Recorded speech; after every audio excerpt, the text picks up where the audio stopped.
నుంచి వచ్చాను. మీరు ఇంటికి వెళ్ళేసరికి 1 గంట. ఇంకా లైఫ్లో 11వ తేదీ 1 షాప్కి ఇంకా రారు. సో అందుకని మళ్ళీ మధ్యలో ఎవరు మాట్లాడినా నా పేరేం పేరండి, ఓ రింగ్ టోన్ వచ్చినా నా పేరేం పేరు, మొత్తం నా పేరు మీరే చెప్పారు. Okay, thank you. ఎప్పుడు కూడా ఫస్ట్ ఆఫ్ ఆల్ ఏంటంటే ఈ ప్లాట్ఫారంకి నేను రావడానికి నా తల్లిదండ్రులకి నేను ధన్యవాదాలు తెలియపరుస్తున్నాను. నా గురువర్యులైన సాహు సార్ గారికి, ఎస్తరావు గారికి, అలాగే సూర్య గారికి, మరి గౌతమ్ బాలి గారికి, వీళ్ళందరికీ కూడా నేను ధన్యవాదాలు తెలియపరుస్తున్నాను. నాకు అన్ని విధాలుగా అప్లైన్ డౌన్ లైన్స్ అనేది మా రమణ సారు, మా బ్రదర్, మా అన్నయ్య, ఆయనే నాకు అన్ని విధాలుగా గురువు. ఎందుకంటే చిన్నప్పటి నుంచి బ్రదర్స్గా ఉన్న కానీ మేము ఎలాగ ఉంటామంటే చాలా జోక్గా, సిల్లీగా, కామెడీగా ఉంటాం, చాలా యాక్టివ్గా ఉంటాం మా ఇద్దరం. మరి ఆయనే మళ్ళీ నాకు ఈ పునర్జన్మ అనేది వెస్టేజ్లో ఇవ్వడం జరిగింది. నేను ఒక 5 మినిట్స్ మాట్లాడతాను. మీలో మీరు ఎవరు మాట్లాడినా నేనేం చెప్పినా మర్చిపోతాను. మళ్ళీ అలా టైము చాలా లాగన్ అవుతుంది. మీకు అందరికీ తెలుసు కదా నా పేరు ఏం పేరండి. Good morning Vestige 10 lakhs.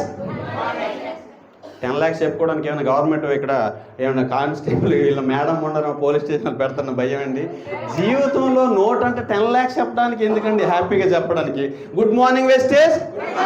నేను గుడ్ మార్నింగ్ వెస్టేజ్ అంటాను, మీరు అందరూ 10 lakhs అనాలి. Good morning Vestige, good morning Vestige, good morning Vestige. 10 lakhs అనడానికి కూడా రైట్స్ లేవా? ఓకేనండి. సో నేను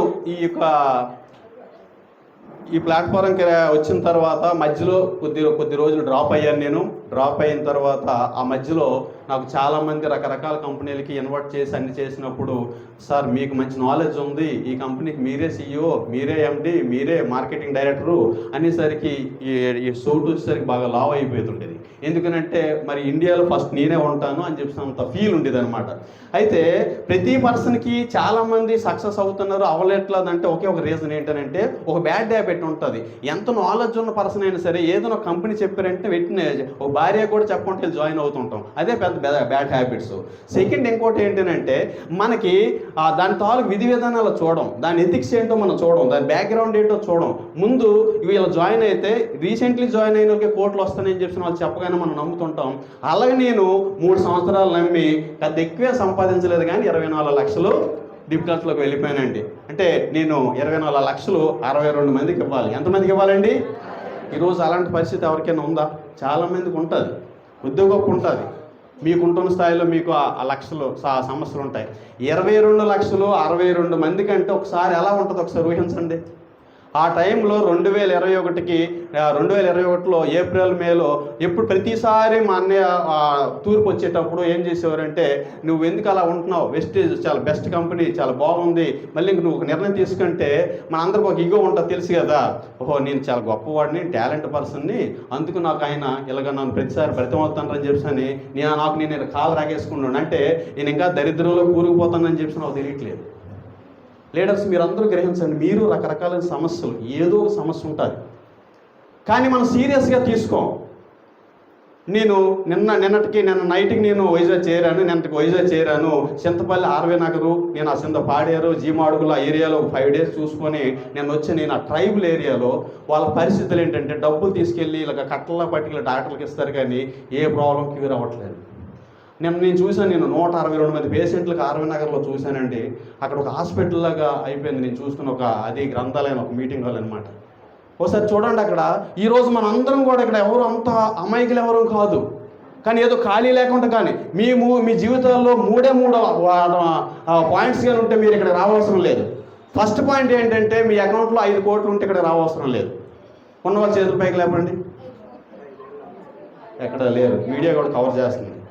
సెకండ్ పాయింట్ ఏంటంటే మీకు ఎవరికైనా సరే 50 ఎకరాల ల్యాండ్ ఉంటే ఇక్కడ కూర్చోవసరం లేదు, ఎవరు లేదు. సెకండ్ పాయింట్ కూడా క్లోజ్. థర్డ్ పాయింట్ ఏంటంటే మీ ఇంటి ముందు ₹1,00,00,000 కారు ఉంటే ఇక్కడ కూర్చోవసరం లేదు. ఇలా మధ్యలో నడుస్తుంటే నా పేరు జాసు, నేను ఎక్కడి నుంచి వచ్చానండి? మీటింగు కొన్ని సంవత్సరాల నుంచి రతన్ శేఖర్ సార్కి మేమంటే చాలా ఇష్టం, లవ్. ఆయన క్రమశిక్షణగా ఏర్పాటు చేస్తున్నారు. మీటింగ్ని మనం క్రమశిక్షణగా పాటించాలి. మనకి ఎప్పుడు వస్తుందో తెలుసండి, లక్షలు రావడానికి ముందు ఫస్ట్ మనకు కావాల్సిన లక్షణాలు ఉండాలి. నేను సెకండ్ టైము వెస్టేజ్కి వచ్చిన తర్వాత నేను ఈశ్వరరావు గారి దగ్గర ప్లాన్ చెప్పించుకున్నాను. ఆయన వేలో ఆయన ప్లాన్ చెప్పారు. అంతే, ఆ ప్లాన్ నేను నా రూట్లో నేను ప్రాక్టీస్ చేశాను. ఆ ప్రాక్టీస్ స్టిల్ ఈ రోజు వరకు కూడా ఇంటి పట్టును చేరకుండా మన గురువారి స్వాహు సార్కి, ఈశ్వర సార్ని ఎక్కడికి నేను తీసుకెళ్ళకుండా, సీనియర్ని తీసుకెళ్తాం లేదండి, కనీసం చిన్న గ్రూప్ మీటింగ్ కూడా నేను తీసుకెళ్ళకుండా, వాళ్ళు పెట్టే మీటింగ్లో నేను కూర్చొని నేను నేర్చుకొని ప్రాక్టీస్ చేసుకొని ఈరోజు క్రౌన్ డైరెక్టర్గా 2 lakhs ప్లస్ ఇన్కంలో ఉన్నాను. కానీ ఈరోజు మీరు అందరికీ కూడా ఆదాయాలు రావాలంటే సింపుల్ లాజిక్ ఏంటంటే ప్రాక్టీస్ ప్రాక్టీస్ ప్రాక్టీస్ ప్రాక్టీస్. ఏంటి? ప్రొడక్ట్ కానీ ప్లాన్, ప్రొడక్ట్ ప్లాన్. అది ఎప్పుడైతే ప్రాక్టీస్ చేస్తామో మీరు పబ్లిక్లో ప్రజెంటేషన్ చేయడానికి వాయిస్ ఉంటుంది. మనం ప్రతి ఒక్కరు 31,000 పెట్టి మనం వాటర్ ప్యూరిఫైయర్ కొనుక్కోలేము. కానీ 920 రూపాయలు పెట్టి CMD కొనుక్కుంటే మన జీవితాలు చేంజ్ అవుతాయి. ఫస్ట్ ఆరోగ్యం, ఎందుకంటే సర్వరోగ సంజీవని అని మనం చెప్పవచ్చు.